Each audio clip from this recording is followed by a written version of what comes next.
Salam, selamat pagi saudara-saudari yang terkasih di dalam Tuhan Yesus Kristus. Selamat berjumpa kembali di dalam renungan pagi hari ini. Sebelum membaca dan merenungkan firman Tuhan, marilah bersama-sama mempersiapkan hati dan pikiran kita dan memohon tuntunan Roh Kudus. Mari kita berdoa. Terpujilah Engkau ya Bapa. Kami memuliakan Engkau selalu. Kami mengucapkan terima kasih atas anugerah kehidupan baru yang boleh kami rasakan hari ini. Terima kasih Bapa untuk mengawali aktivitas kami. Sebentar lagi kami akan membaca dan merenungkan firman-Mu. Kami memohon tuntunan Roh Kudus untuk membimbing kami, memahaminya, dan mampukanlah kami menjadi pelaku firman-Mu. Terima kasih Bapa. Inilah doa kami. Di dalam nama Yesus, Tuhan dan Juru Selamat kami berdoa. Amin.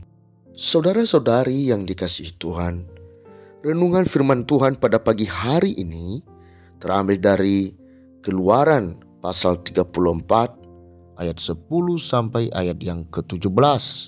Saudara boleh membacanya terlebih dahulu. Saya akan membaca ayat 14. Demikianlah firman Tuhan. Sebab janganlah engkau sujud menyembah kepada Allah lain, karena Tuhan yang namanya cemburuan adalah Allah yang cemburu. Saudara-saudariku yang terkasih, judul renungan pada pagi hari ini adalah kecemburuan Allah.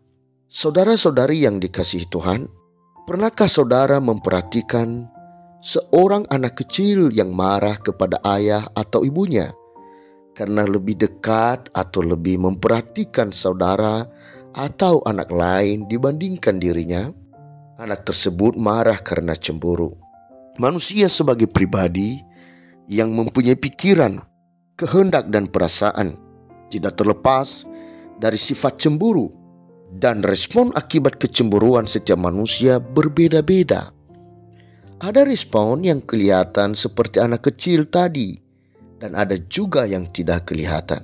Sifat cemburu dapat juga disebabkan karena seseorang memiliki hal yang lebih darinya. Bisa berupa benda atau penampilan fisik. Cemburu yang seperti ini adalah cemburu yang mengarah kepada arti negatif, karena sifatnya adalah iri hati yang dapat menyebabkan kedengkian. Cemburu juga dapat mempunyai arti yang positif, yaitu cemburu yang timbul karena mengasihi agar yang dikasihi tidak tersesat, atau cemburu yang memacu semangat untuk mencapai sesuatu. Saudara-saudari yang dikasihi Tuhan, Musa mendapat kasih karunia Allah untuk memimpin dan membawa bangsa Israel keluar dari tanah Mesir menuju tanah perjanjian. Dalam perjalanan menuju tanah perjanjian, banyak rintangan yang harus mereka lalui, sehingga tidak heran bila banyak orang yang bersungut-sungut merasa lebih sulit dibandingkan saat mereka berada di Mesir. Kepercayaan kepada Allah memudar. Di saat Musa sedang tidak bersama mereka, bangsa itu menjadi tidak setia kepada Allah. Mereka membuat Allah lain untuk berjalan di depan mereka. Mereka menyembah Allah lain itu, bahkan memberikan persembahan. Perilaku mereka rusak dan menimbulkan murka Allah, dan Allah mau membinasakan mereka.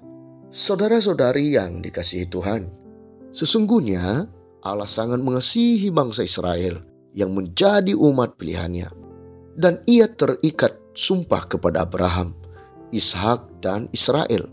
Sumpah Allah akan membuat keturunan sebanyak bintang di langit dan memiliki negeri untuk dimiliki selama-lamanya. Tapi sangat disayangkan bahwa bangsa itu berulang kali tidak setia kepada Allah. Mereka berbuat dosa besar, yaitu membuat Allah emas, berhala bagi mereka. Mereka menduakan Allah, berpaling dari Allah, membuat Allah cemburu.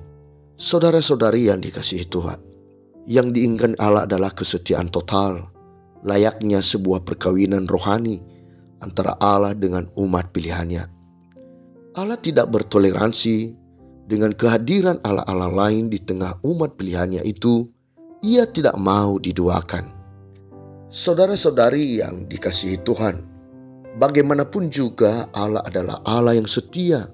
Ia tetap menunjukkan kasih-Nya kepada bangsa Israel.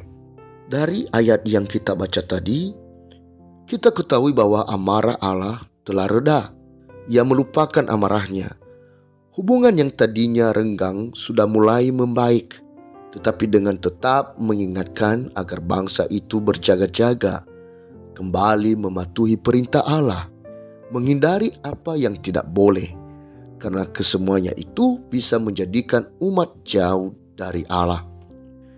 Jangan sekali-kali berpaling kepada Allah lain, karena mereka adalah kepunyaan Allah yang utuh. Kecemburuan akan timbul bila umat itu berpaling, dan mereka akan menerima konsekuensi hukuman dari Allah. Saudara-saudari yang dikasihi Tuhan, melalui firman-Nya pada pagi hari ini kita diingatkan untuk tunduk, taat, setia menyembah hanya kepada Allah, bukan yang lain. Bentuk tunduk, taat, kesetiaan itu berhubungan dengan perintah dan ajarannya yang kita terapkan dalam hubungan suami istri, anak, keluarga, dan sesama manusia. Ada konsekuensi hukuman dari akibat ketidaktundukan, ketidaktaatan, ketidaksetiaan karena Allah adalah pencemburu. Saudara-saudari yang dikasihi Tuhan, pagi ini saya mengajak saudara-saudari, mari berkomitmen untuk tetap tunduk, taat, setia pada satu nama, yaitu Allah Sang Pencipta dunia ini dengan segala isinya. Demikianlah renungan pada pagi hari ini. Tuhan memberkati. Kita akan menutup renungan dalam doa. Tetapi jika saudara ingin didoakan secara khusus, hubungi email kami. Kerinduan kami agar channel ini menjadi berkat bagi banyak orang. Mari kita berdoa. Bapa Surgawi, kami menyembah-Mu dengan sepenuh hati. Kami mau berterima kasih kepada-Mu yang telah menyertai kami di sepanjang renungan pagi ini. Engkau mengingatkan kami untuk tetap setia kepada-Mu. Kami tidak layak membuat Engkau cemburu dengan berpaling kepada sembahan lain, karena kami seutuhnya adalah milik-Mu, dan sebagai pemilik Engkau akan bertanggung jawab sepenuhnya memelihara kehidupan kami yang hanya berserah kepada-Mu. Kami mohon pertolongan-Mu agar kami mampu untuk tetap setia kepada-Mu. Kami percaya akan janji-Mu Tuhan.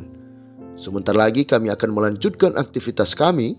Kami sebagai orang tua, sebagai anak, sebagai pelajar, sebagai pekerja, apapun profesi dan kedudukan kami, Engkau sajalah yang berkuasa atas kami. Biarlah apa yang kami lakukan memuliakan nama-Mu selalu. Kami mau mengaku dosa kepada-Mu. Kami memohon pengampunan-Mu. Dengarlah seruan doa dan permohonan kami ini. Di dalam nama Yesus kami berdoa. Amin. Saudara-saudari, mulailah harimu. Kiranya kasih dan anugerah Tuhan senantiasa melimpah di dalam kehidupanmu. Muliakanlah Tuhan di dalam setiap aktivitasmu, dan jadilah saksi hidup bagi firman-Nya. Roh Kudus menyertai kita semua. Sampai berjumpa kembali di renungan berikutnya.